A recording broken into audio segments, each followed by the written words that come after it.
Good morning, all of you. Myself, Vineet. I'll be taking politics for you from today onwards. So, the third chapter for you, that is constitutional design. All of you might have heard what is constitution. It is a set of rules, नियम. एक country को चलाने के लिए जो नेता है और पीपल जो नियमों का पालन करना पड़ता है. इससे कुछ कंट्रीज में रिटर्न कॉन्स्टिट्यूशन होता है, कुछ में रिटर्न नहीं होता. और हमारा कंट्री रिटर्न कॉन्स्टिट्यूशन है. और इस कॉन्स्टिट्यूशन को डिजाइन करना बनाया हुआ था जब हम इंडिपेंडेंट हुआ 47 के बाद. डॉक्टर भीमराव अंबेडकर के लीडरशिप में हमने हमारा कॉन्स्टिट्यूशन का डिजाइन किया था. तो इस चैप्टर में उस कॉन्स्टिट्यूशन डिजाइनिंग के लिए हमने कितना दिन लगाया, कैसे कैसे किस किस लोगों को मन में रखते हुए ये सब डिजाइन किया है, क्या क्या पॉलिसीज अपनाया डिजाइन करते समय, ये सब हम. और एक देश के लिए व्हाई इज कॉन्स्टिट्यूशन इम्पोर्टेंट, संविधान क्यों जरूरी है एक देश के लिए. ओके, सो साउथ अफ्रीका जैसे एक देश, आपको मालूम है south Africa, what is the speciality of South Africa. उधर रेशियल डिस्क्रिमिनेशन हुआ करते थे ब्लैक एंड व्हाइट के बीच में. और बहुत स्ट्रगल करने के बाद उधर के ब्लैक पीपल व्हाइट के वो जो स्लेवरी वगैरह से छुटकारा पाया था और दे बिकेम इंडिपेंडेंट. और उसके बाद एक कॉन्स्टिट्यूशन का फ्रेमवर्क करने का सोचा उन लोगों ने, जिसपे देखो अभी तक व्हाइट लोग डोमिनेंट था. तो ये नहीं कि बाद में जब फ्रीडम मिलने के बाद या उनको व्हाइट से आज़ाद होने के बाद ऐसा नहीं है कि ब्लैक को डोमिनेंट वाला एक गवर्नमेंट बनेगा या कॉन्स्टिट्यूशन बनेगा. तो उधर को लीडर्स मिलकर ऐसा कॉन्स्टिट्यूशन बनाया जिसमें equality was given the main priority. तो इक्वालिटी के लिए प्रायोरिटी देते हुए उन्होंने कॉन्स्टिट्यूशन फ्रेमवर्क किया. तो एक देश के लिए कॉन्स्टिट्यूशन क्यों जरूरी है, साउथ अफ्रीका के एग्जाम्पल द्वारा इस चैप्टर आपको समझा रहे हैं. So let's see. We noted in the previous chapter, so in the previous chapter, whoever taught you, you might have gone through that.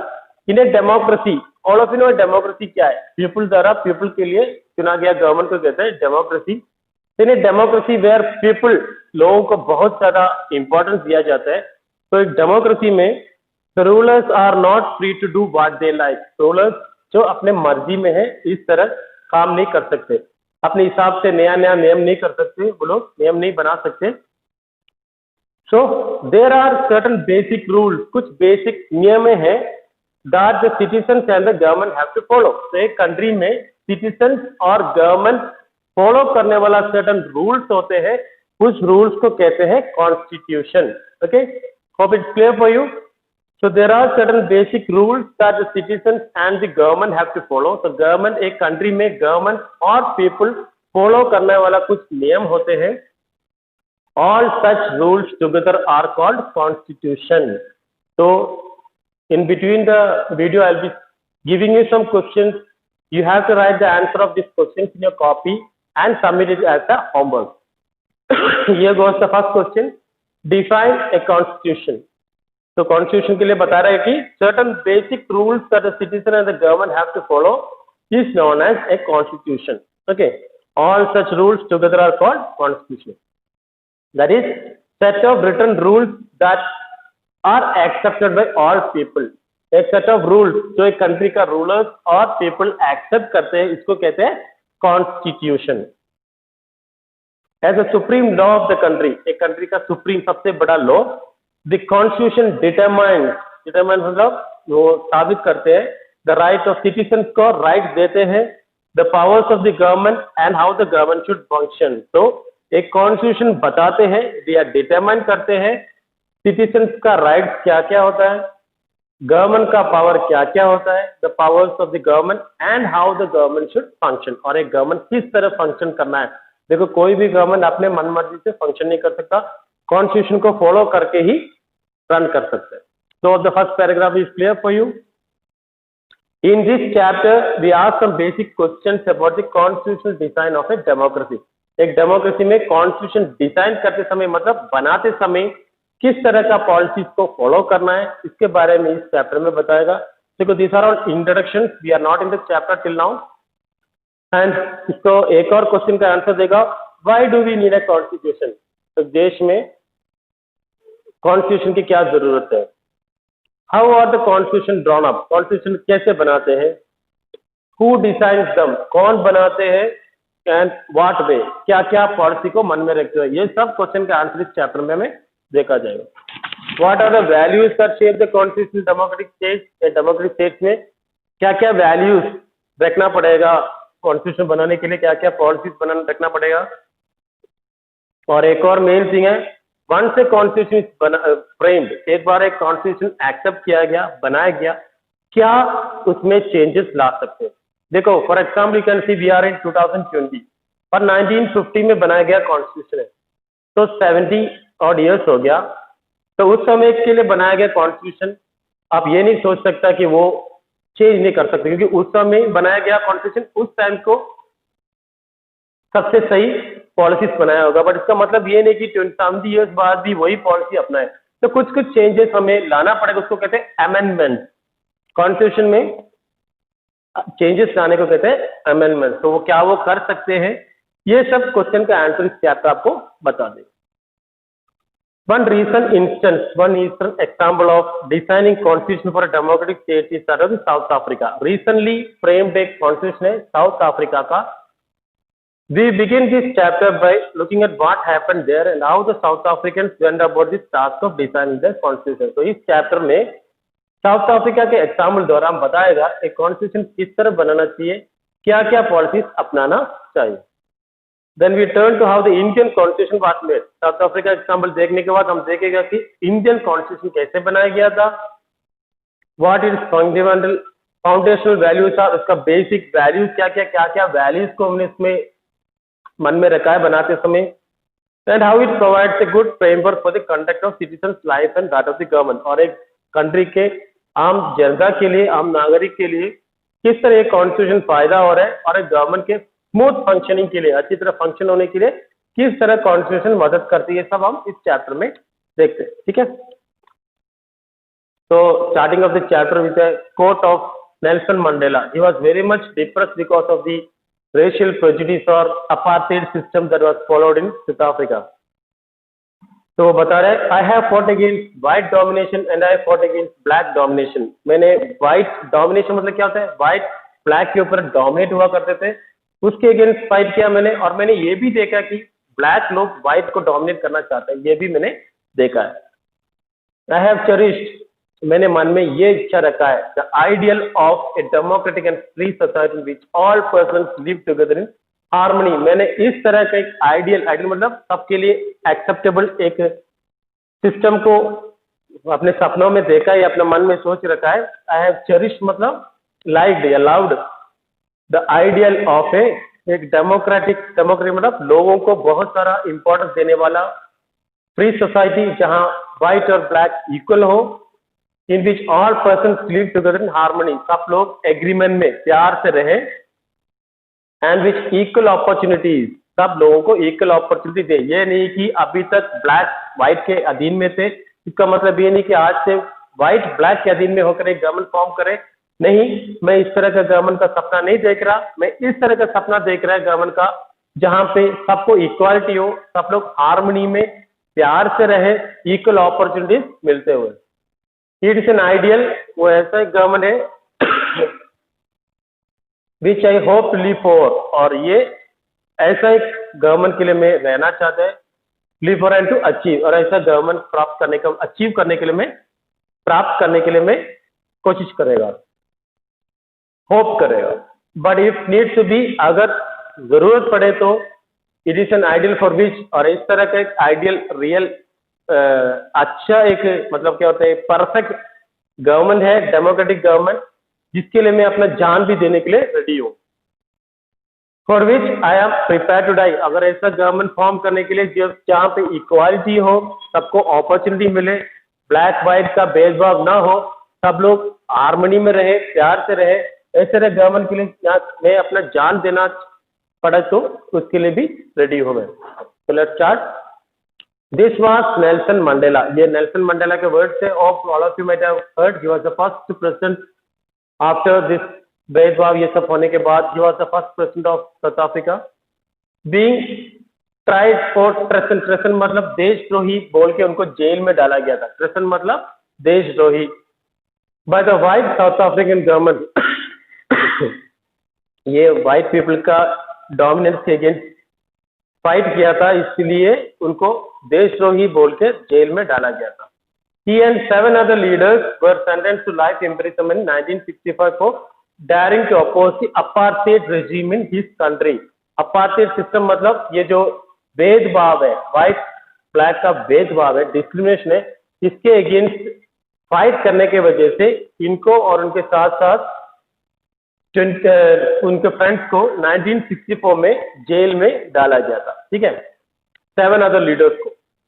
He spent the next 28 years, उसके बाद jail में डालने के बाद 28 years, 28 देखो एक आदमी का लाइफ का 28 long years he had to spend in jail in South Africa's most dreaded, सबसे भयानक prison रॉबन आइलैंड में डाला गया था। तो आपको फर्स्ट क्वेश्चन मैंने दिया, what is the constitution. Second, what is apartheid, आपको लिखना है what is apartheid. Third question है, why was Nelson Mandela sent to prison? Why was Nelson Mandela sent to prison? So hope it is clear from the chapter till now. Apartheid क्या है? The discrimination of white and black which was prevailing in South Africa is known as apartheid. And Nelson Mandela was sent to jail along with his 7 friends in 1964 for 28 long years as he was fighting against the apartheid system. Okay, the struggle against apartheid. Apartheid was the name of a system of, देखो apartheid का clear cut definition और दे रहा है। Apartheid was the name of a system of racial discrimination, किसी को colour के ऊपर किसी बेस पे डिस्क्रिमिनेट करने को कहते हैं apartheid, racial discrimination unique to South Africa। और ये इस तरह का काले और व्हाइट का ये जो डिस्क्रिमिनेशन है, it was very unique, very special, और कई जगह पे इतना ज्यादा नहीं था जितना साउथ अफ्रीका पे पाया जाता था। ये कैसे हुआ देखो, द व्हाइट यूरोपियंस, तो यूरोपियंस इंडिया में भी आए थे, बहुत सारे कंट्रीज में आए थे। ये आफ्टर इंडस्ट्रियल रेवोल्यूशन बहुत सारे कंट्री को अपना मार्केट बनाने के लोग आए थे। The white Europeans impose the system on south Africa, तो ये सिस्टम उधर कौन लाया था? White Europeans. During the 17th and 18th century, देखो 17th और 18th century में क्या हुआ था? The trading companies from Europe occupied it with arms and force, अपना वेपन्स के साथ या फोर्सफुली साउथ अफ्रीका के जैसे जगहों पे कब्जा किया उन लोगों ने। किसने? व्हाइट यूरोपियंस ने। In the way they occupied India, जिस तरह ब्रिटिशर्स इंडिया को, ब्रिटिशर्स नहीं उस समय ब्रिटिश, पोर्चुगल, फ्रांस सब आए थे, लास्ट में ब्रिटिश के हाथ में हो गया था हम। जिस तरह इंडिया को ब्रिटिशर्स ने कैप्चर किया था विद आर्म्स एंड फोर्स, इसी तरह बहुत सारा कंट्रीज को उन्होंने कैप्चर किया था। इस तरह साउथ अफ्रीका में भी गए थे वो लोग। साउथ अफ्रीका में जाने के बाद उन लोगों ने उस पे उनके ऊपर डोमिनेट हो गया, उनको अपने अधीन में रखने का कोशिश किया।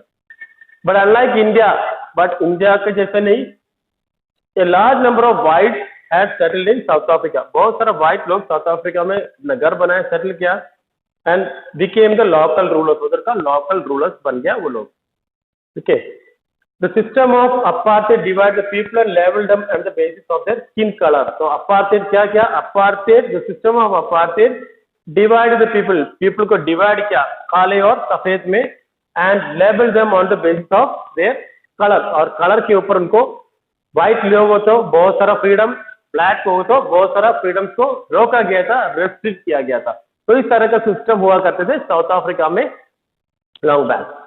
दी native people of South Africa are black in colour, उधर का रियल रहने वाले लोग ब्लैक कलर के थे।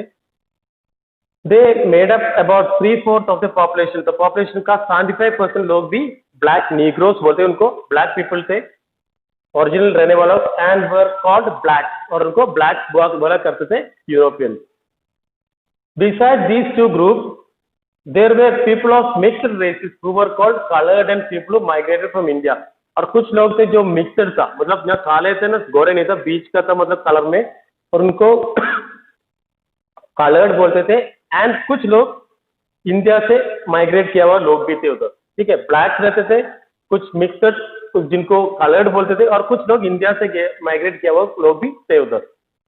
The white rulers treated all non-whites as inferiors, सारा लोग जो व्हाइट लोग हैं वो बाकी सब लोगों को, नेग्रोस हो, कलर्ड पीपल हो या इंडिया से गए लोग, तो सबको वो लोग इंफीरियर समझते थे, अपने से छोटा समझते थे ये यूरोपियंस उन लोगों को, किस किस को, नेग्रोस, कलर्ड पीपल और the people who came from India.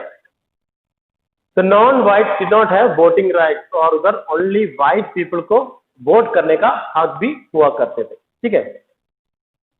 So the apartment system was particularly oppressive, oppressive मतलब वेरी हार्ड, बहुत बुरे थे फॉर दी ब्लैक। ये अपार्टमेंट सिस्टम ब्लैक के लिए बहुत बुरे थे क्योंकि उनको अपना फ्रीडम का बहुत सारा फ्रीडम छीना गया था। दे वर फॉरबिडन, मतलब रोका गया, from living in white area, जहां पे व्हाइट लोग रहते हैं उधर जाना मना है, उधर रहना मना है, उधर जा भी नहीं सकता वो लोग। देखो व्हाइट ब्लैक पीपल को क्या क्या प्रिविलेजेस, क्या क्या फ्रीडम उनका रोका गया, वो देख सकते हैं। They could work in white areas only if they had a permit. अगर व्हाइट पीपल का उधर जाना है तो उनको एक परमिट मिलना है गवर्नमेंट से, एक परमिशन मतलब एक रिटर्न अथॉरिटी देने वाला एक permission. Train, buses, taxi, hotels, hospitals, schools and colleges, libraries, cinema halls, theater, beaches, swimming pools, public toilets were all separate for the whites and blacks। देखो आपका लाइफ में हम सबसे ज्यादा रिलैक्स करके एंजॉय करते हैं वाला जगह, कहीं ट्रैवल करने वाला, ट्रेन हो, बसेस हो, टैक्सी हो, रहने का होटल्स का, खाना खाने का होटल, हॉस्पिटल, स्कूल, कॉलेजेस, ये सब जगह जो बताया गया है सब अलग अलग बनाया गया था व्हाइट और ब्लैक के लिए।